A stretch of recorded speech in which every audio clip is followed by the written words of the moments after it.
Don't try to change the natural things. हम क्या है प्राकृतिक चीजों को बदलने में लग जाते हैं। कई लोगों का क्या है कि सर मैं छोटा हूँ, सर मैं मोटा हूँ, मैं काला हूँ, मैं गोरा हूँ, मैं कम पढ़ा लिखा हूँ, मैं ज्यादा पढ़ा लिखा हूँ, हम इसी में उलझे रह जाते हैं। भैया भगवान ने आपको जो बना के भेज दिया इस धरती पे ना, जब आपको बनाया था भगवान ने, तो आपको बनाने के बाद जिस मैन्युफैक्चरिंग यूनिट में आप निकले थे ना, वो मैन्युफैक्चरिंग यूनिट तोड़ के फेंक दिया था भगवान ने। पता है क्यों? क्योंकि उसने ये सोचा कि ये यूनिक पीस मैंने बना दिया, अब दोबारा नहीं बनाऊंगा ऐसा पीस। और हम आज भी अपने आप को अंडर एस्टिमेट करने में लगे हुए हैं। हम बहुत सारे अचीवर्स को सुनते हैं, सोचते हैं, हमारा दिल कहता है कि करना है, लेकिन हम कहते हैं कि यार नहीं यार, ये तो कर गया ना, मैं नहीं कर पाऊंगा। आज मैं आपको एक छोटा सा एग्जांपल देता हूं कि आप क्या हो। कोई एक नया आदमी आएगा जो पहली बार मीटिंग में आया, कोई भी एक नया आदमी, कोई भी आ जाइए सर।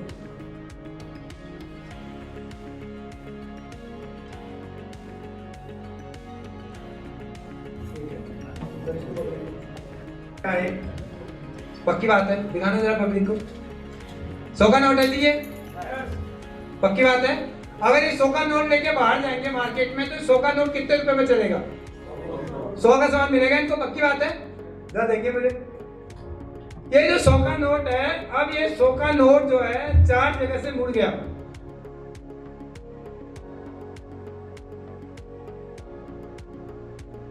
पकड़े सर, कितने में चलेगा जी अब ये? पक्की बात है, दोबारा देना सर। अब ये 100 का नोट था, ये 100 का नोट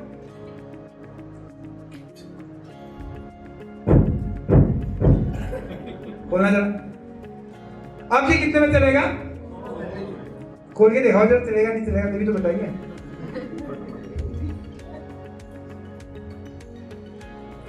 चलेगा जी 100 का नोट? Thank you sir. हम भी 100 के नोट की तरह हैं दोस्त। ये दुनिया जितनी तोड़ ले, मरोड़ ले, जितनी परिस्थितियां में घोर कर ले, हमें कोई फर्क नहीं पड़ने वाला। हम इसकी तरह यूनिक थे और यूनिक ही रहेंगे दोस्त। भगवान ने हमें इस धरती पे पैदा करके भेज दिया, तो जितनी बड़ी बड़ी गाड़ियां, बड़े बड़े घर, BMW, मर्सिडीज, ऑडी, जो जो आपकी आंखें देखती हैं, ये सब कुछ आपके लिए है। अपने आप को पहचानो। कोई भी आदमी आपसे अच्छा नहीं है, कोई भी आदमी आपसे सुंदर नहीं है, कोई आपसे अच्छा वक्ता नहीं है। जो आप हो वो किसी के भी अंदर नहीं है। तो एक बार जोरदार तालियां आपके लिए। दोस्त, अगर हम अपने आप को पहचान लेना, अगर हम अपने आप को पहचान गए, तो दुनिया की कोई भी ताकत हमें सफल होने से नहीं रोक सकती। क्योंकि मुझे पता है कि हनुमान जी जैसे बलशाली, जानते हैं हनुमान जी को? हनुमान जी जैसे बलशाली व्यक्ति को यह पता नहीं था कि मैं कितना खतरनाक आदमी हूँ, लेकिन उनकी जिंदगी में एक व्यक्ति आया जिनका नाम श्रीमान जागवंत था। उन्होंने इस बंदे को हिलाया और कहा कि भाई तू जो है संजीवनी बूटी ला सकता है, पहाड़ उखाड़ सकता है। और जब हनुमान जी को पता चला कि मेरे अंदर शक्ति है, मैं उखाड़ सकता हूँ, उन्होंने उस वक्त क्या पूछा था पता है? सच्ची उठा लूंगा? उन्होंने कहा हाँ तो हनुमान तू उठा सकता है। वो गए, कल एक पहाड़ नहीं, पूरा हिमालय पर्वत ही उखाड़ के ले आए। तो दोस्त, अगर आपको आज पता चल गया कि आप 10,000, 20,000, 30,000, 50,000 के लिए नहीं बने हुए हो, आप 5 लाख, 10 लाख, 20 लाख, 50 लाख के लिए बने हुए हो,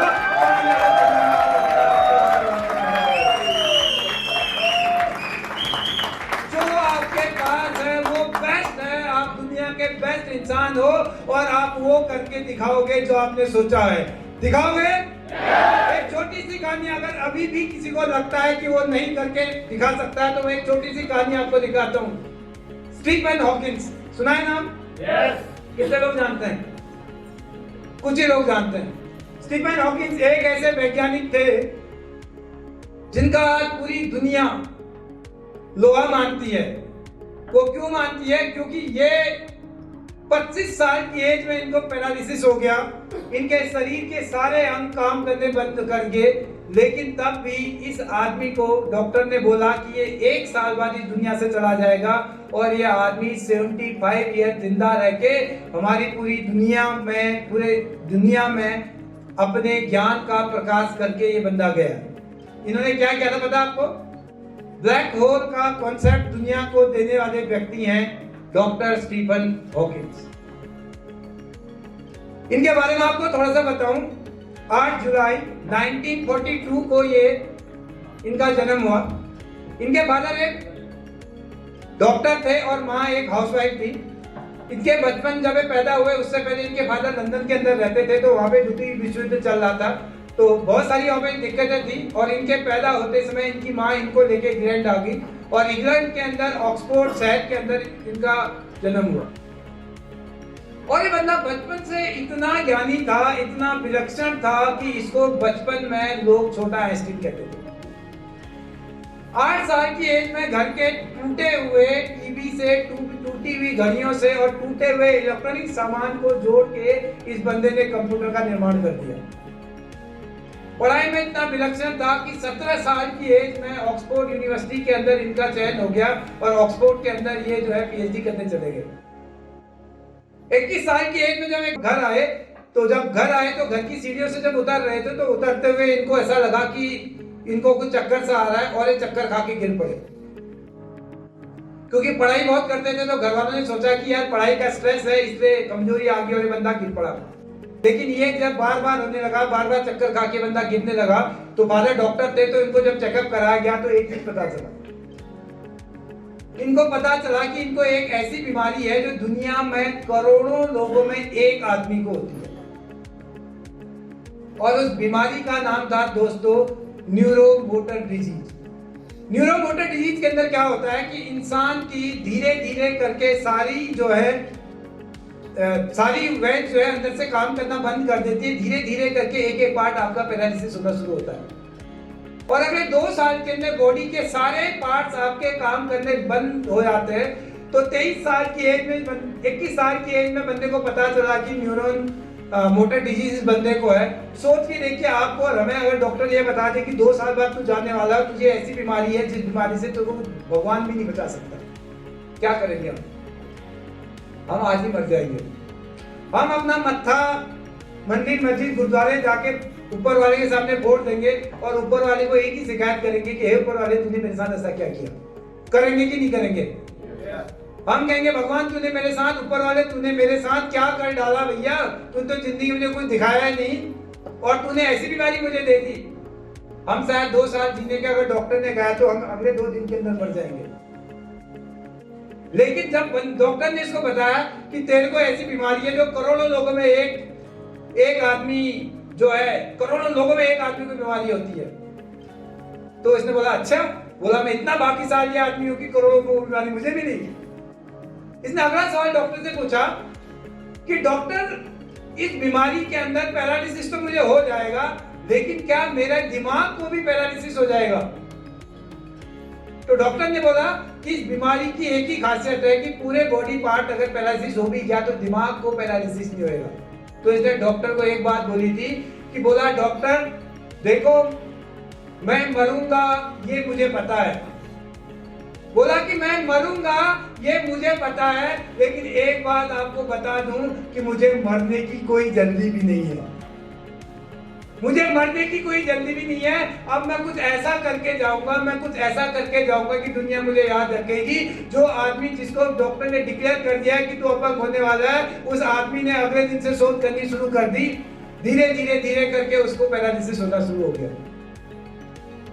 उसका पहले लेफ्ट उसका साइड पैरालिसिस हो गया, वो स्टैंड का सहारा लेके चलने लगे। धीरे धीरे करके अगले 1 साल के अंदर उनको जो है व्हील चेयर के अंदर ले आया गया और जब उनको पता चला कि अगले 1 साल के अंदर दूसरा साइड भी पैरालिसिस होने वाला है, तो उन्होंने उससे पहले एक ऐसी व्हील चेयर का निर्माण कर दिया जिस व्हील चेयर के अंदर एक कंप्यूटर सामने लगा हुआ था और एक पट्टी सर में लगी थी, 2 पट्टियां हाथ में लगी थी, जो उनकी धड़कनों को महसूस करके ये समझ सकता था कि ये स्टीफन हॉकिंस क्या कहने वाला है। 25 साल की एज में पूरा शरीर पैरालिसिस, कुछ भी काम नहीं कर रहा बंदे का, लेकिन ये बंदा 25 साल की एज के बाद इसने जो अनुसंधान करने शुरू किए, जो डॉक्टर ने बोला था कि 25 साल की एज में मर जाएगा, उस बंदे ने 75 इयर्स की एज में पिछले साल लास्ट ईयर, आपको पता है कब इनकी डेथ हुई थी? लास्ट ईयर 1918 में, नहीं 2018 में, 2018 के अंदर इनकी डेथ हुई थी 76 साल की एज में। और 73 साल की एज में जब इनका बर्थडे मनाया गया था तो इनका स्टेटमेंट था कि मैं तो अभी बहुत कुछ और करना चाहता हूं, मैं इतनी जल्दी मरने वाला नहीं हूं।